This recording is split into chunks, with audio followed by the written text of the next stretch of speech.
حضرت جعفر رضی اللہ عنہ کا قصہ۔ حضرت جعفر طیار رضی اللہ عنہ حضور اقدس صلی اللہ علیہ وسلم کے چچا زاد بھائی اور حضرت علی رضی اللہ عنہ کے حقیقی بھائی ہیں۔ اول تو یہ سارا ہی گھرانہ اور خاندان بلکہ آل اولاد سخاوت، کرم، شجاعت، بہادری میں ممتاز رہے اور ہیں، لیکن حضرت جعفر رضی اللہ عنہ مساکین کے ساتھ خاص تعلق رکھتے تھے اور زیادہ اٹھنا بیٹھنا غربا ہی کے ساتھ ہوتا تھا۔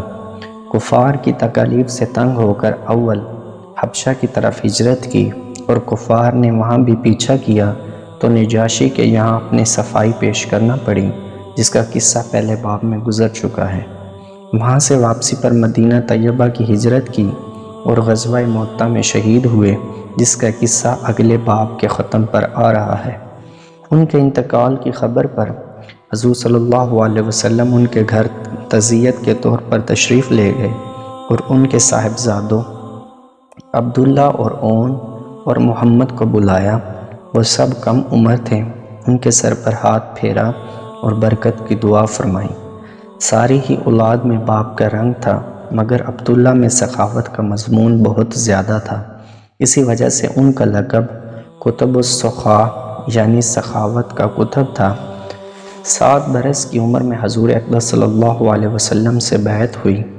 انہی عبداللہ بن جعفر نے سے کسی شخص نے حضرت علی کرم اللہ وجہہ کے یہاں سفارش کرائی۔ ان کی سفارش پر اس کا کام ہو گیا تو اس نے نذرانے کے طور پر 40,000 درہم بھیجے۔ انہوں نے واپس کر دیے کہ ہم لوگ اپنی نیکی کو فروخت نہیں کیا کرتے۔ ایک مرتبہ کہیں سے 2,000 درہم نذرانہ میں آئے، اسی مجلس میں تقسیم فرما دیے۔ ایک تاجر بہت سی شکر لے کر آیا، مگر بازار میں فروخت نہ ہوئی۔ اس کو فکر و رنج ہوا۔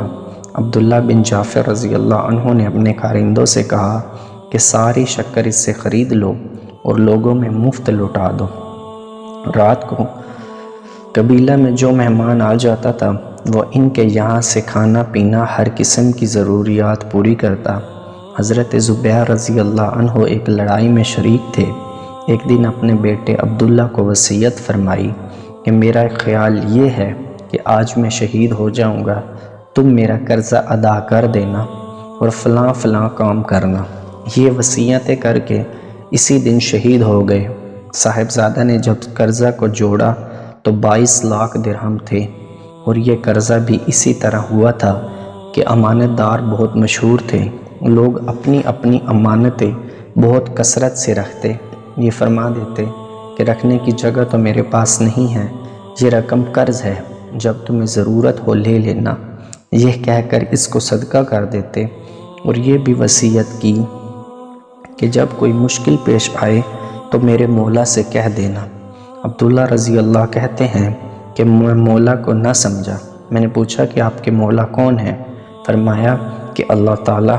چنانچہ حضرت عبداللہ رضی اللہ عنہ نے تمام قرضہ ادا کر دیا۔ کہتے ہیں کہ جب کوئی دقت پیش آتی میں کہتا کہ اے زبیر کے مولا فلاں کام نہیں ہوتا، وہ فوراً ہو جاتا۔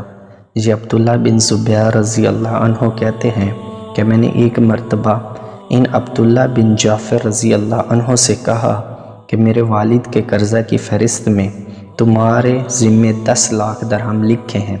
کہنے لگے کہ جب چاہو لے لینا۔ اس کے بعد معلوم ہوا کہ مجھ سے غلطی ہوئی۔ میں دوبارہ گیا، میں نے کہا کہ وہ تو تمہارے ان کے ذمہ ہیں۔ کہنے لگے میں نے معاف کر دیے۔ میں نے کہا کہ میں معاف نہیں کراتا۔ کہنے لگے جب تمہیں سہولت ہو دے دینا۔ میں نے کہا کہ اس کے بدلہ میں زمین لے لو، غنیمت کے مال میں بہت سی زمین آئی ہوئی ہے۔ عبداللہ بن جعفر رضی اللہ عنہ نے کہا اچھا۔ میں ایک زمین ان کو دے دی جو معمولی حیثیت کی تھی، پانی وغیرہ بھی اس میں نہیں تھا۔ انہوں نے فوراً قبول کر لی اور غلام سے کہا کہ اس زمین میں مصلی بچھا دے۔ اس نے مصلی بچھا دیا۔ 2 رکعت نماز وہاں پڑھی اور بہت دیر تک سجدہ میں پڑے رہے۔ نماز سے فارغ ہو کر غلام سے کہا کہ اس جگہ کو کھودو۔ اس نے کھودنا شروع کیا۔ ایک پانی کا چشمہ وہاں سے ابلنے لگا۔ فائدہ میں لکھتے ہیں کہ کہ ان حضرات صحابہ کرام کے یہاں یہ اور اس قسم کی چیزیں جو اس باب میں لکھی گئی ہیں